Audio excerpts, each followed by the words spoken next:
That's right. Right now, I have Dulce with me from the ACLU. Dulce? Hi everyone, I'm Dulce Juarez with the ACLU of Arizona Advocacy and Outreach Coordinator. Alessandra Soler, our Executive Director, could not be here with us today, but she sends her statement here. Many of us who are here today sat through the House hearing on SB 1445 several weeks ago, watching and listening as the sponsors of this bill, Senator Steve Smith, perpetrated stereotypes against members of the Black community, characterizing those of us who peacefully took the streets in Phoenix to protest the shootings of Rumain Brisbon, Michelle Crusoe, Michael Brown, and Eric Gardner as an angry mob.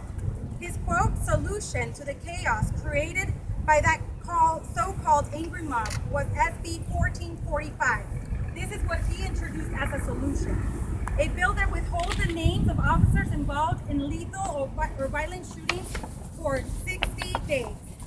We are now here today in solidarity, in peace, and standing up for the public's rights to know. We are here today to demand transparency, because we want no secret police. We are here today to urge Governor Ducey to veto SB 1445 if it hits his desk, and to urge members of the public to contact the representatives now. Well, actually your representatives just passed this 20-8. It's no surprise to any of us that police officers have extraordinary authority to investigate us, to detain us, and arrest us. It's no surprise to any of us that police officers have extraordinary authority to investigate us. But with a great power comes great responsibility, and in a democracy, a great need for this transparency. This bill is unnecessary. We were able to collect over 30 signatures, nationwide and local organizations signing the signature that we will deliver right now to Governor Ducey's office.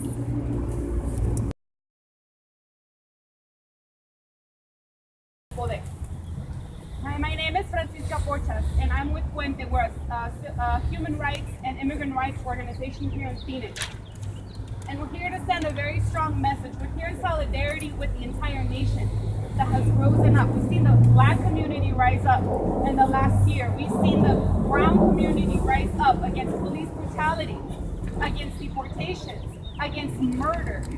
We actually don't, as Puente, trust police officers and police departments. Not in this state, not in this county, and not in this country. We've seen the brutality, we've seen the murder, and the lack of any type of accountability towards our communities. So why are the police officers afraid of? Why is this a proposal? Because they're afraid of the people. That's what they're afraid of. They're afraid of being held accountable at the end of the day. And we think that a culture of secrecy is a culture that protects abuse of power. And this is the message that this bill is sending. It is sending a message of secrecy to protect the abuse of power of police officers. So we're asking once again for Governor Ducey to veto SB 1445. Thank you. Thank you. State Senator Martin Rosado, who just got out of the vote right now, where the vote just passed. Can you tell us exactly what happened and what's the next step? Yeah, good afternoon, everyone. Thank you all for being here. Just got off the floor of the Senate right now where the bill did pass. We argued against this bill. We argued strongly against this bill because of the relationship that is now going to be harmed between our law enforcement and our communities of color. For anybody to deny for 1 second that relationship does not need to be healed, that relationship does have problems, and that there is distrust between communities of color and our law enforcement is kidding themselves. They tried to pass this off right now in the Senate as a need for a cooling off period. I find that insulting. That implies that we do not have the ability to stay calm, to stay, yet still question whether actions taken by law enforcement were right, were just, were ethical, and we don't have the ability to lobby against these unethical actions when they do occur.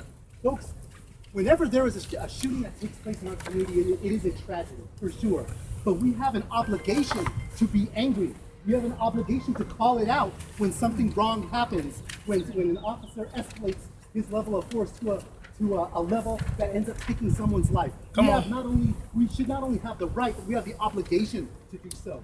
What this bill here did today is it's taking away that of our ability to do that effectively, because now those names are going to be hidden. from the public. We're not going to know exactly who was involved. We won't be able to look at his past record and see if he has a habitual offender of these types of actions in the community and against communities of color. We should be able to have that information as soon as it happens. That's what open, transparent government is all about. This bill is the opposite of open and transparent government. I voted no, and I'm disappointed that this bill has moved forward, but I encourage everyone to contact Governor Ducey and ask him to veto this bill. Thank you.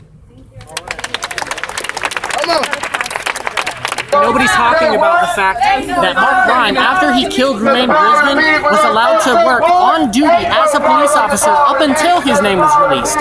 So that means that if they kill somebody, they can just go keep on working and possibly kill again. Until their name is released, they're not put on desk duty. Ain't no power like the power of the people, because the power of the people don't stop. Say what? Ain't no power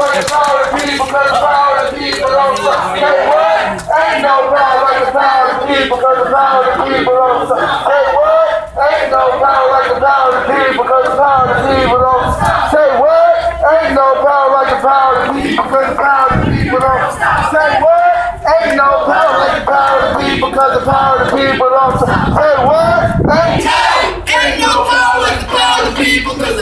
people won't stop. Veto! Ain't no power like the power of the people, because the power of the people won't stop. Veto! Ain't no power like the power of the people, because the power of the people won't stop. Veto! Ain't no power like the power of the people, because the power of the people won't stop. Veto!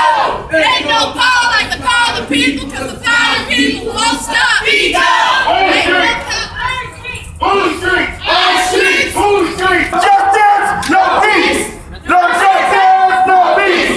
No justice, no peace! No justice, no peace! No justice, no peace! No justice, no peace! No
from Governor Ducey's senior staff come out to greet us and to collect petitions from us. And we also delivered the letter that has over 30 national organizations and local businesses that stand in solidarity with Arizona against SB 1445. This bill is a black eye for Arizona, and we demand transparency. Thank you. Secret police. Right now, I want to introduce a member of the community who stepped up since day one, who testified in Senate hearings, who testified before our our state legislative committees against SB 1445, Mr. Muwakil Howie.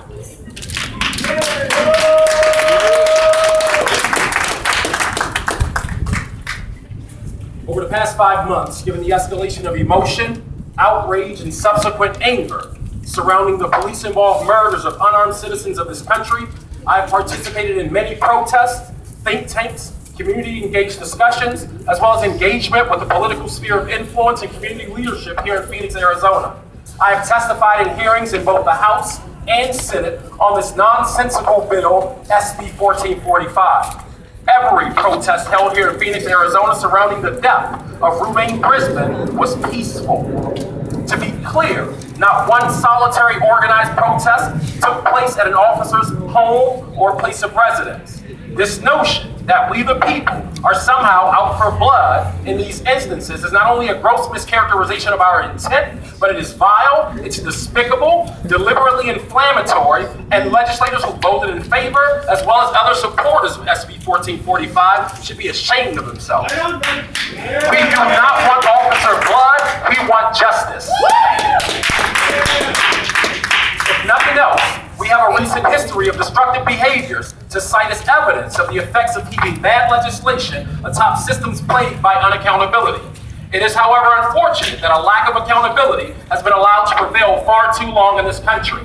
As it pertains to law enforcement, over the years here in Arizona, there have been hundreds of documented instances of police-involved killings of citizens without a solitary indictment. That means, you guessed it, they are literally getting away with murder. This has done nothing short of fostering the emotional dysfunction and distrust for law enforcement, especially when those occurrences of police-involved killings of unarmed citizens are sweeping the nation. All in all, the law enforcement community has dropped the ball, sitting by idle as their training programs have diminished. A poorly trained worker in any profession is dangerous. If the officers lack proper training necessary to potentially save their own lives, as well as those in the community who they've sworn in to protect, how then can we expect them to perform their jobs effectively? What are we doing, America? There need to be systems of accountability in place. Likewise, how can you expect us to trust law enforcement in this flawed judicial system when the messages communicated repeatedly through inaction or lack of prosecution essentially crowns law enforcement untouchable and or innocent, regardless of investigation? This proposed cooling off period can be characterized as nothing more than shenanigans. SB 1445 proposes to prevent a set of hypothetical situations which pose a potential security risk from occurring. I get it. Do I wish to see police officers or their families hurt? Absolutely not. We have an opportunity to craft legislation that properly protects against hypotheticals and moves us into a realm of reality. We the people are being asked to trust a system that hasn't served us from a judicial standpoint. Per Senator Smith, SB 1445 sponsor, this legislation is intended to prevent a peace officer from being tried in the court of public opinion. Unfortunately, the court of public opinion is the only court that these officers are being tried in, even in a remote sense. What in reality, I ask you, amounts to due process?